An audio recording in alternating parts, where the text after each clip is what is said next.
2005년 8월 22일 홍명보 당시 대한축구협회 이사는 파주 국가대표 트레이닝 센터에서 시작된 KFA 2급 지도자 강습회에 참가했습니다. 홍명보는 지도자 자격증이 없는 상태였는데요. 지도자를 할 생각이었다면 상급 지도자 자격증부터 따야 했습니다. 상급 지도자 자격증을 따면 유소년이나 초등학교 축구교실에서 지도자 생활을 할 수 있었습니다. 2급 지도자 자격증을 따려면 상급을 따고 2년이 지나야 했습니다. 하지만 홍명보에겐 예외 조항이 적용됐습니다. 협회는 국가대표팀에서 A매치 20경기 이상을 소화하거나 K리그 100경기 이상 출전한 경력자들에 한해서는 상급 지도자 자격증 없이 바로 2급 지도자 자격증을 딸 수 있게 했습니다. 2005년 9월 26일 협회는 딕 아드보카트 한국 축구 대표팀 신인 감독을 보좌할 코치 중 한 명으로 홍명보를 택했습니다. 지도자 자격증이라곤 전무했던 홍명보가 2급 지도자 자격증을 딴 지 3주 만이었습니다. 자격 논란이 불거졌습니다. 2급 지도자 자격증을 보유한 자는 중학교나 고등학교 팀만 지도할 수 있었는데요. 당시 KFA 규정에 따르면 대한축구협회 1급 지도자 자격증이나 아시아축구연맹 A급 지도자 자격증을 취득한 자만 대표팀 지도자로 일할 수 있었습니다. 협회는 당시 지휘권을 갖지 않는 보조 지도자 역할이기 때문에 홍명보 코치의 1급 자격증 취득 여부는 크게 문제될 것이 없다는 입장이었습니다. 지도자 경력이라곤 지도자 수업 3주뿐이었던 홍명보는 국가대표팀 코칭 스태프에 합류한 역사적인 사건이었습니다.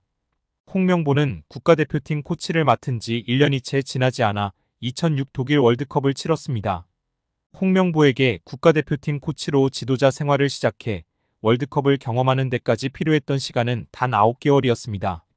누군가는 평생의 꿈이 될 수 있는 월드컵을 경험하는데 홍명보는 속성 자격증 취득부터 돈으로 살 수 없는 월드컵 코치 경험까지 정말 대단합니다. 이후에도 홍명보는 탄탄대로였습니다. 홍명보는 2006 독일 월드컵 후에도 국가대표팀에 남았는데요. 홍명보는 국가대표팀 코치로 2007 아시아축구연맹 아시안컵, 2008 베이징 올림픽을 차례로 경험했습니다. 2006 독일 월드컵 16강 진출 실패, 2007 아시안컵 3위 및 음주 파문, 2008 베이징 올림픽 조별리그 탈락 등 대표팀은 실패를 거듭했지만 홍명보가 책임질 건 없었습니다. 홍명보는 2008 베이징 올림픽을 마친 후 감독 생활을 시작했습니다.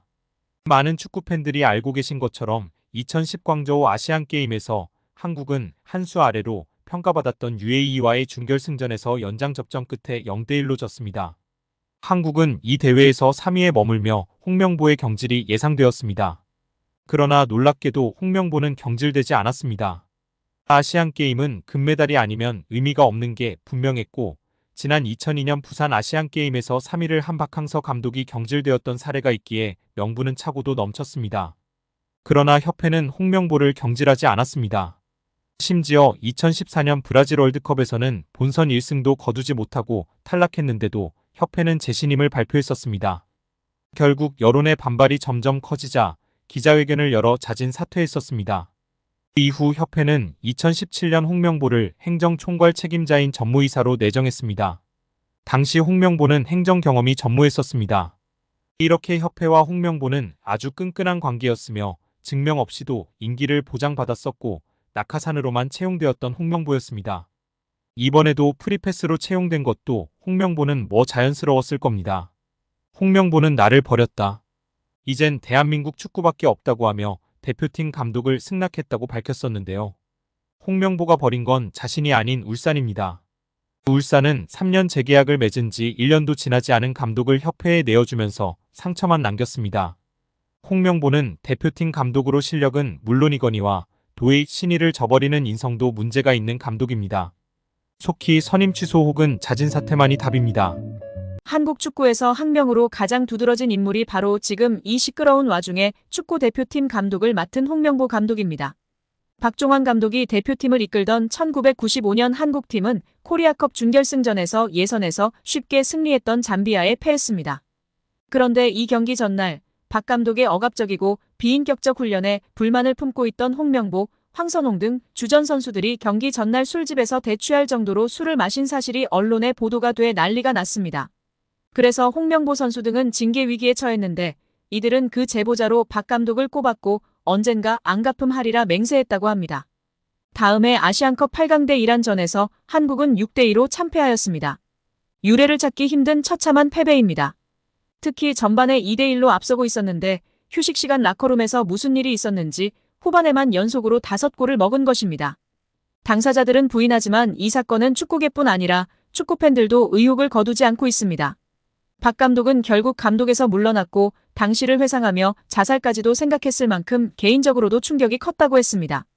한국이 참패를 당하자 국내 언론들은 11회를 이끌고 있는 홍명보가 태업을 이끌었다. 박종환 감독을 끌어내리기 위해 선수들이 태업을 했다라는 등의 뒷말들이 나돌기는 했지만 끝내 참패 원인의 진실은 밝혀지지 않았습니다. 당시 한 언론은 홍명보 선수가 과학적이고 체계적으로 지도하는 감독을 원한다며 스파르타식 훈련을 고집하는 박종환 감독에게 노골적인 반기를 들었지만 누구보다도 체계적으로 지도했던 아나톨리 비쇼베츠 전 감독에게도 노골적인 불만을 터뜨렸다고 전했습니다. 조중현 당시 KBS 해설위원조차 홍명보가 선수로서의 본분을 망각한 것 같다.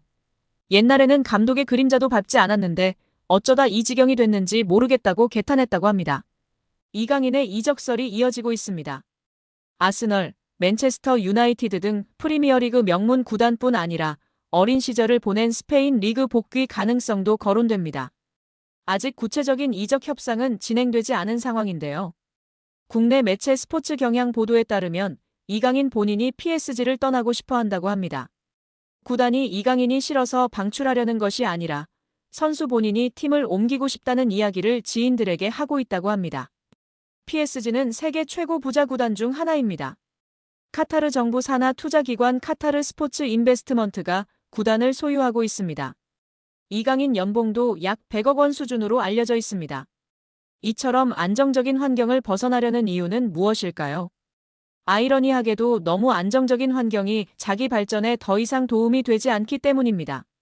PSG는 프랑스 리그 1에서 압도적인 전력을 자랑합니다. 최근 11년 동안 9번 우승했고 선수단 전체 시장 가치는 9억 2,350만 유로 약 1조 4,800억 원으로 세계 6위입니다. PSG보다 시장가가 높은 구단은 맨체스터 시티, 레알 마드리드, 아스널, 바르셀로나, 리버풀 뿐입니다. 그러나 유럽 대항전에서는 기대에 못 미쳤습니다. 챔피언스리그 우승은 없고 최고 성적은 2019년도 시즌 준우승입니다. 2번 더 준우승했지만 지금은 8강, 16강 정도 실력입니다. 높은 연봉과 편안한 생활 속에서 안주하면서도 한계를 절감한 리오넬 메시, 네이마르, 킬리안 음바페는 자의반 타의반으로 팀을 떠났습니다. 이강인은 2019년 20세 이하 월드컵 골든볼을 수상하며 세계 최고 유망주 중 하나로 평가받았습니다. 그런데 PSG에서 성장세는 기대에 못 미치고 있는데요. 지난 시즌 프랑스 리그 23경기에 출전해 3골 4도움을 기록했습니다. 이번 시즌에는 26경기 6골 5도움을 마크했습니다. 공격 포인트는 늘었지만 평균 출전 시간은 64분에서 54분으로 줄었습니다. 게다가 이번 시즌 6골은 모두 2024년에 나왔고 올해는 골이 없는 상황입니다. 유럽 챔피언스리그 무대에서는 지난 시즌에 9경기에 출전하였고 1골 1도움을 기록했습니다.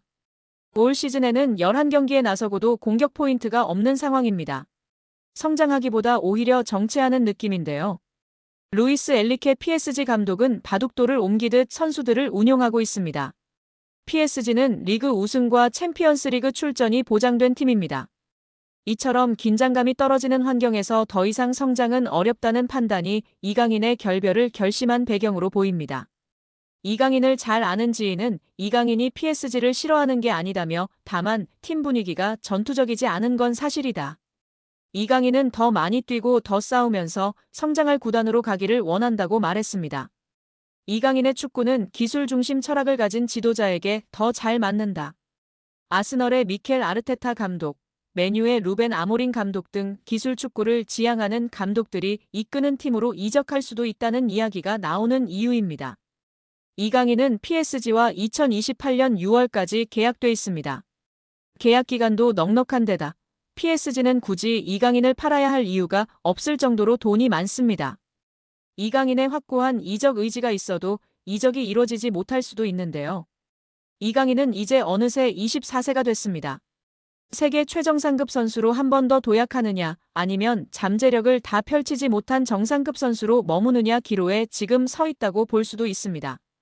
이강인은 더 높은 강도에서 더 오래 뛰고 더 강한 상대와 계속 맞서는 곳으로 가야 합니다. 성장하려면 강한 상대와 치열하게 싸워야 한다는 것은 축구뿐만 아니라 모든 영역에 적용되는 절대불변의 진리입니다. 과연 이강인 선수의 바람대로 이번 여름 이적하게 될까요? 우리 구독자 여러분들의 생각은 어떠신가요?